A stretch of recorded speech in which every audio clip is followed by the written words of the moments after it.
नमस्कार मित्रांनो, लक्ष्मीच्या पावलांनी या मालिकेच्या 30 सप्टेंबरच्या भागात आपल्याला पाहायला मिळणार आहे. नैना नाटक करत असते आणि ती कलाच्या समोर येऊन बसलेली असते. तर कला लगेच तिला म्हणते, काय झालं ताई तुला, तू असा चेहरा का पाडून बसलीस? तर नैना नाटक करतच म्हणत असते, आपल्या काजूचं जे झालं ते व्हायला नको होतं, असं म्हणतच ती रडण्याचं नाटक करते.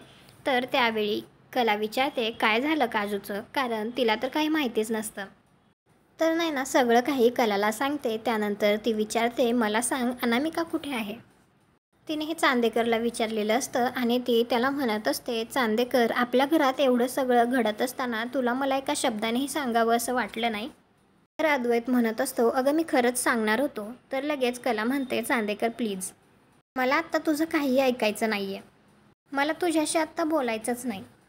त्यानंतर अद्वैत कलाला समजावून सांगत असतो. तो तिला म्हणत असतो, नात्यात वाद निर्माण करणं, अबोला धरणं, हे सगळं प्लीज करू नकोस. आता मला हे सगळं सहन नाही होणार आहे.